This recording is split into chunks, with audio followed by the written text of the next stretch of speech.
Okay, welcome everyone to the Allcarnews Podcast. This is season 3, episode 5, and today we have another special guest. This is Micah over here from an awesome new EV kind of like rental car startup. And Mike, why don't you share some about your company, kind of what you're doing, and just tell us about yourself. Yeah, thanks for having me. So we started a rental car operation called Joulez here in New York City that is specifically focused on off-ramp electric vehicles into the New York City market. What we hope will be the first of markets that we're going to be operating in. We've started with a fleet of Tesla Model 3s, and we do have Tesla Model Ys on order.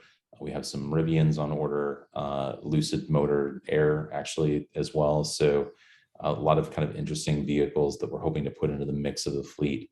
But the goal is not to be purely a Tesla operation. We really want to make sure that we're offering up a number of different types of electric vehicles that I think would really be interesting for a lot of different people that want to at least put their toe in the water, try out some of these EVs. I think one of the challenges that a lot of folks have is that they can't necessarily do a test drive, or if they do a test drive, it isn't necessarily a good enough feel for them to know, is this a vehicle that they want to own long term? Yeah, that's awesome. And I think it's a really cool thing because, of course, EVs are everything right now, I think, and taking over, and everyone wants to hop in one, even if they're not into EVs. Everyone wants to experience what it's like. I think this is an awesome way to kind of get that really broad expansion to see everything. So with this new kind of rental car startup, what kind of makes you guys different and unique? Then there's a lot of rental car startups. There's car sharing, there's other rental cars like the traditional ones we all know, but what makes you guys really unique? I mean, we're in some ways our model is definitely geared towards the traditional rental car companies, the Hertz's, Avis's, budgets of the world, where it's daily rentals or weekly rentals. We may end up getting to a point where we do kind of like a half-day rental, but I think right now where the demand is at, it's really just going to be the daily, weekly focus. And just being able to allow folks to have the vehicle either dropped off at their curbside from New York City, or they can go to one of the parking garages. We have one right now in Queens. I live in the Bronx, so hoping to add another location up here in the Bronx too, as we get more vehicles into our fleet. But having that flexibility where you can either go to where the car is available or have it directly dropped off to you. Yeah, that's awesome. I think it's a really cool model as well. And I was trying to think how this kind of dropping off process works. Could you guys have like central locations where you kind of keep all the cars and you'd have staff to kind of go out and then deliver the cars? Yeah. So I think just as a New York City specific analysis, I don't anticipate that we're going to have any locations within Manhattan itself. I think what's most likely to happen is that, the Bronx will be an area where we're going to stage a lot of these vehicles. Queens will be an area where we'll stage these vehicles, maybe into Brooklyn. Although Brooklyn starts pretty densely populated too, whereas Queens and Bronx actually have some areas where there's a little bit more space. I know for my neighborhood, I live near Yankee Stadium, so it's very close to Manhattan, but at the same time, there's an excess amount of parking spaces that have become available. They overbuilt for parking because they over anticipated how many people would be driving to Yankees games. So, what we're trying to negotiate is having parking spaces kind of around this area that would make it super easy to charge the vehicles, clean the vehicles. If there's any damage where they need to be repaired, we can do those repairs. Bronx is kind of known as being a hub for any of the car repairs around New York City, especially for any of the taxis, limousines. So there's a really nice talent pool of individuals who know how to repair cars. Teslas are a bit unique. So we actually had our first accident. Oh boy. It was unavoidable. You always knew it was going to happen. They lost the right side mirror. It's still technically there, but it's in bad shape. So it almost looks like somebody took a hammer to it. And so, it's my first experience of having to do a Tesla repair as a fleet.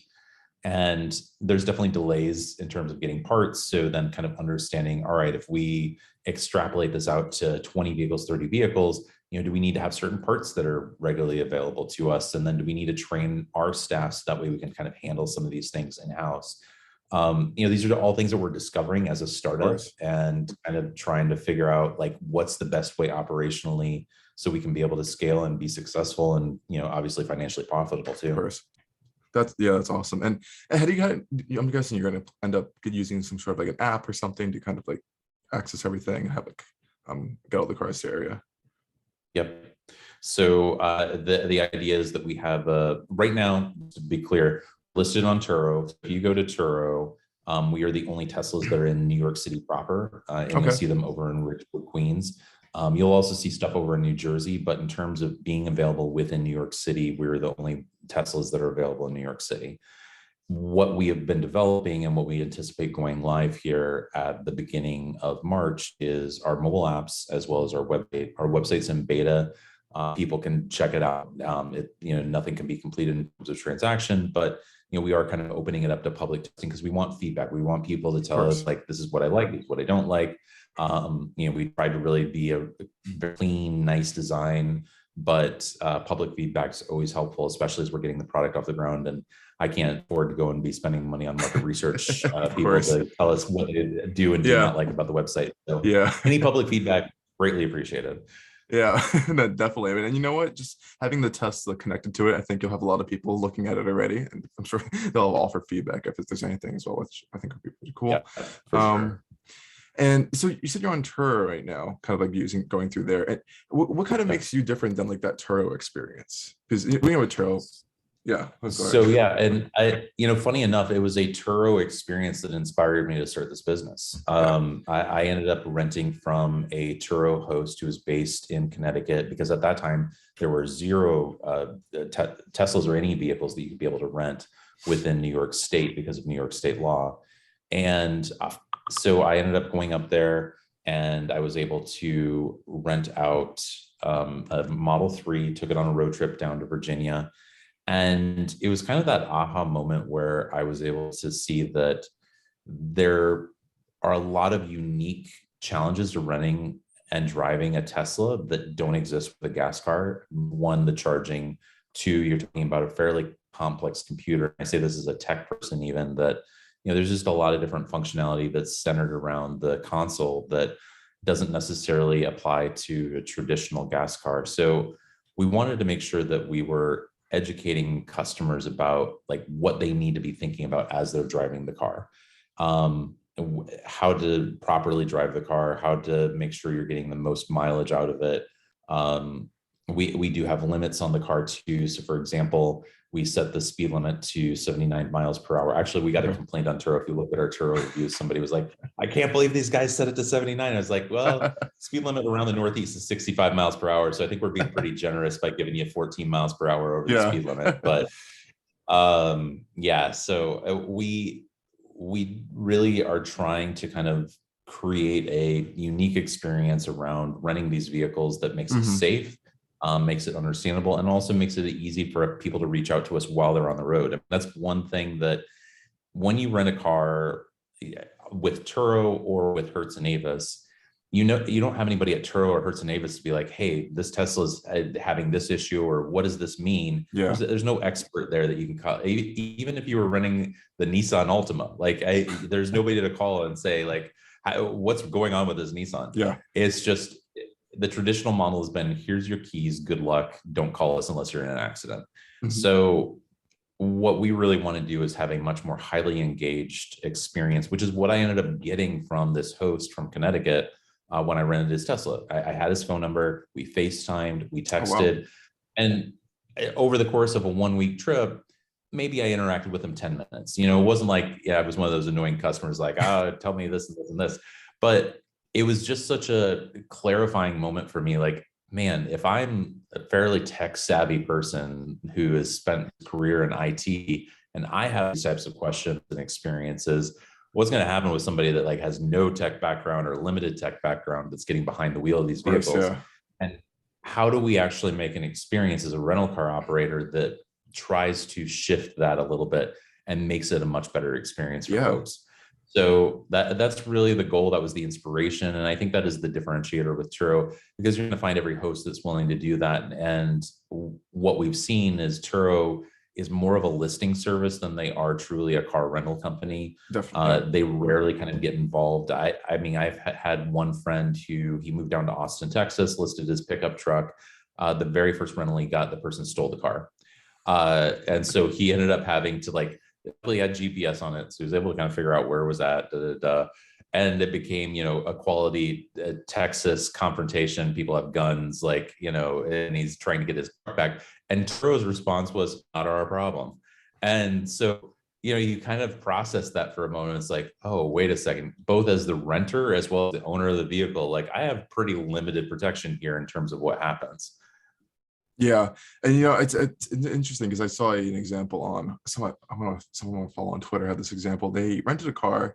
I think they drove it around for a few hours during the day, and then they get a bill from the person they rented it from saying that there was damage in the interior, it was dirty, and they charged cleaning fees. And they're like, "Beep." They drove it around. And no one could help them. Turo couldn't really help them, and the whole issue is kind of just like up between that two like the person interaction there. So I think your concept of having like this kind of like startup, having all these vehicles, having like that source, and then kind of distributing out through like even just Turo is a good Yeah. And I mean, one other piece, this is actually a good point. I haven't really talked much about this. So part of our back end, every single time that we hand a vehicle over to a customer and every single time that we get the vehicle back from the customer, we are doing a video survey of the outside of the vehicle as well as the inside of the vehicle. So that way there aren't disputes. I mean, it's just like the video then speaks for itself. So there's no argument over like who caused what damage and how did this end up happening, because you now all of a sudden have a video record of it that is associated with that rental that person can also go back and look and see. Because I mean, giving some sort of cover to individuals, there may be damage and it happened while it was parked in a parking lot and they weren't actually in the vehicle at that given point in time. And they have to go back and look at that video and say, oh, this did happen while it was in my possession. So, it's little things like that. And it amazes me, if you rented from Hertz or Avis, I'm not sure if you've done that too recently, they still go around with a little paper, just like a little X on a piece of paper. I've seen that. How is this 2022? And that's what they're doing in order to indicate that there's damage on a vehicle. Yeah. It is crazy. I'm surprised they're actually not doing that. That's such a simple thing. I think it'd be a really easy thing to do too. So I think that's a really good way to go forward. And it's like, good transparency, I think, as well, as you're able to kind of see what's going on between each other. And especially if something comes up, it's like, hey, this is the video. I'm looking at the car, I didn't do this, or I did do this. And that's awesome. And definitely in that aspect. But jumping really back a little bit, with the whole technology thing, and you're renting a lot of electric vehicles, and like you were saying, they're like basically computers on wheels. So at least like Tesla's aspect, I guess, how are you going to like handle situations with like if there are drivers using autopilot or something like one of those types of features? So my insurance company will kill me if we allow autopilot right now. Right now, fully self-driving, we have not signed up for the option. That's not going to be available on the vehicles. I don't want to say never, but if, like I said, the insurance company was watching this and I was like, yeah, we're totally gonna have full self-driving vehicles, I'd probably lose my policy tomorrow. So I want to make sure that they are safe. And I think there's still regulatory hurdles that people have to overcome, even with, I know Elon Musk has promised like, we're almost there. And he's done it a number of years in a row. And I'm sure it will happen, but even if the technology is possible, there are still a combination of regulatory issues at the state legislative level, insurance issues, which is a very risk-averse industry. So they are very hesitant to try to underwrite any policies that would cover that. And then just the practicality of, especially in dense urban environments like New York City, the type of things that these vehicles run into that just aren't, if you were driving more upstate New York, in a less dense area, it's just a very different environment. And and not to pick on Tesla too much because I am a fan, but they have these fan braking issues that are known right now. And luckily our vehicles haven't reported any of them, but I know that it's real. I know there are some Tesla owners that are saying like, this is happening.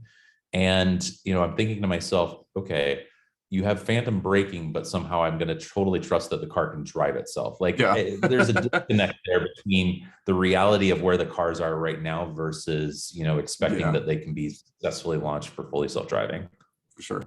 Yeah, no, that's definitely, and even on Tesla's end, they have their own kind of like regulatory steps to kind of go through to even allow some people to access to full self-driving. They have like that little score thing I think they have as well. So that's a definitely interesting hurdle that companies will have to deal with down the road. Now I know you were saying that right now you guys are in New York, you're kind of expanding throughout New York, but what other big cities let me just put it this way, like what are the big cities you plan on going to, and do you plan on going into like smaller, more urban markets, or is it kind of big city focused right now? So, Chicago is expected to be our next market. And part of that is our insurance company wanted to see us enter into a Midwestern market, one that diversifies kind of the demand. So kind of on the business side, that, if there's high demand in one place and maybe low demand in another, it helps keep the business stable. The other part of it is that Midwestern drivers are generally just being a little bit safer.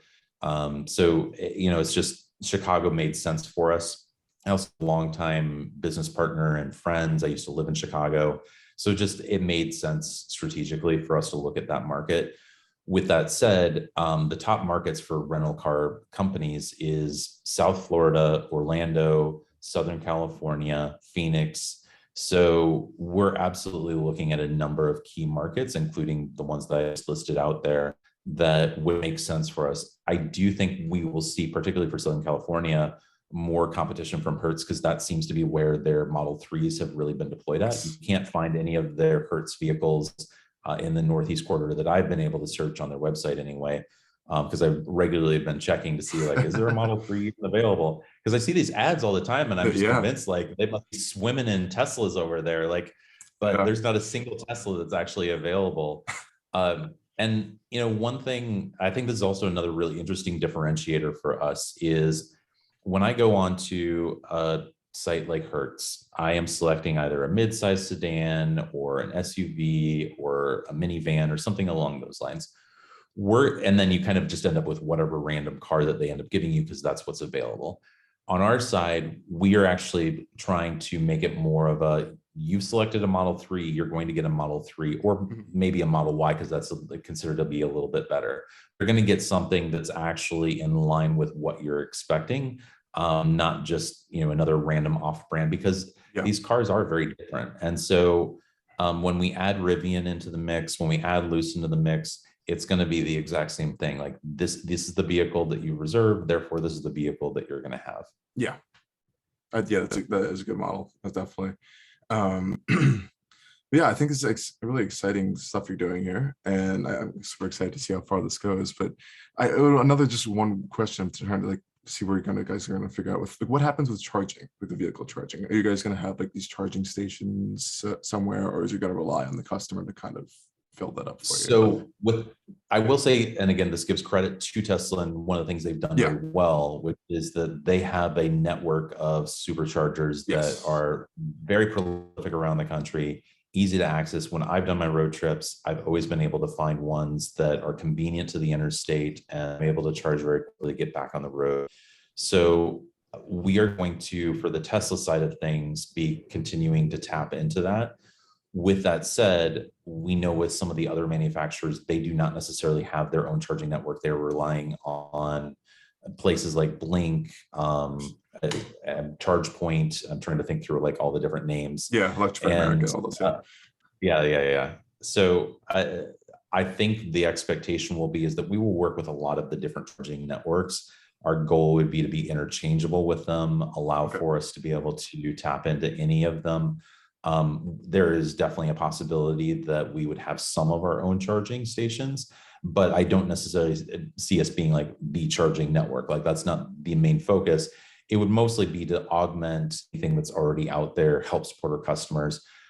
Maybe something that's specific to New York City or the New York City metro area, because it is a little light in terms of the number of charging points that are around New York City. Revel, which has done their competitor for Uber, for anybody that isn't familiar with them, they have Tesla Model 3s. They've actually opened up their station where they do all their charging to third-party companies. So they may be an example of, hey, we've got these Model 3s. Can we sign a deal with you in order to charge them, when you have some charging available? Oh, wow, that's awesome. That's actually good to hear. And I'm sure, of course, over time, there's going to be charging stations all over the place, popping up everywhere. So I think that's not slowly being less and less, I think, of a worry for anyone interested in EVs or renting one, I guess, in this aspect too. I mean, awesome. the one thing just to add a clarifying point too, which is that, with Teslas, the thing that is great is, okay, there's 10 chargers and it looks like there's 7 available. So you have a pretty high likelihood that you're going to be able to pull in there. The problem that I've seen with charge point and blink is a lot of their deployments are like 2 chargers, 3 chargers. And I have had the situation where I've pulled up and none of them are available.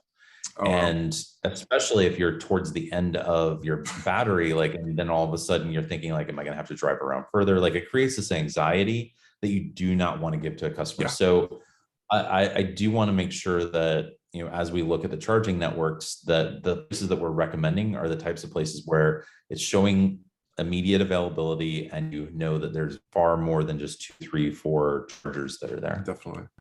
Yeah, definitely. I think that's definitely a big thing for that. And I was wondering, like, would you kind of factor in if a customer would be charging the car? Would you factor that into like still the cost, or like would that cost go directly to the customer, like through like the Tesla? I know it goes through like this Tesla service if you use a supercharger. Yep. But yeah. So it's another great question. So what we have done to date on Turo is we've had it as an add-on fee for the Turo. Now, our expectation is when we go live, and actually we're probably going to be shifting this on Turo because of some experiences we've had where we're essentially going to have a bundle, and you'll essentially have the price of the car that includes the bundle of the charging as part of the number of days that you've selected. And then giving the customer the option essentially of, do you want to have this bundle, or do you want to have this set up where you're actually paying for this after the fact? Okay. Oh, that's smart. That is very smart. I think the bundles could be popular, definitely, if for like longer trip stuff. But yeah, awesome. I mean, I think people would just, even if you feel like you might overpay a little bit, just knowing that like this is the rate, this is how much I'm paying, factoring that into the overall cost of it, is worrying about like after the fact, because even with Tesla, their rates are dependent on the local charging rate. So I can have various random prices for getting a full charge in different places. It's still cheaper than gas, but it's still kind of like very all over the place. Yeah, definitely. And I'm sure, like even you said earlier, this is like a big learning curve, I think, for a lot of you guys trying to figure out how to manage, I guess, EVs and like a full rental car situation. But I think so far what you guys are like proposing and what you guys I think are going with it sounds really awesome. I mean, how has it been going so far? Like, how have been things going? What are some like the main kind of struggles have you kind of found so far? I think, you know, the thing that it goes back to the experience, which is just trying to make sure that customers feel comfortable getting behind the car, and that they're experienced enough to do that. So one thing that we're going to be building in as part of our launch for our app is asking people, what experience have you had driving a Tesla or a certain EV? Because if somebody comes and says like, oh, they've never driven a Tesla before, this is their first time, the, you know, red flag is going to go up and say, okay, we're going to at least walk you through the basics of what you need to be thinking about when you get behind the wheel, because we don't want somebody that is inexperienced with a Tesla and then they have a bad experience. So we're doing it both from, you know, making sure that we have a great experience for the customer, but also make sure that we're kind of protecting ourselves from a liability standpoint, that we aren't giving somebody a car that they aren't prepared to be able to drive. Oh yeah, definitely. Awesome. And I mean, what is there anything else you kind of wanted to share about the company, and kind of like what you have plans forward, or anything else you want to talk about at all? Yeah, I mean, we have a StartEngine campaign, so that's something for everybody to be aware of. StartEngine.com/Joulez, JOULEZ. And that is where we are raising money specifically for getting more vehicles on the road. You know, people get an equity stake in the company, so that's an amazing opportunity for people to actually own a part of our startup. And we're just trying to, you know, do as much as we possibly can to get as many vehicles on the road as quickly as possible. So, you know, it's interviews like this and discussions and building an audience that helps us, you know, just get exposure so more people can, whether it's $100, $200, every little bit really helps us be able to get more vehicles on the road and focus on just electrifying the future of transportation. Yeah, definitely.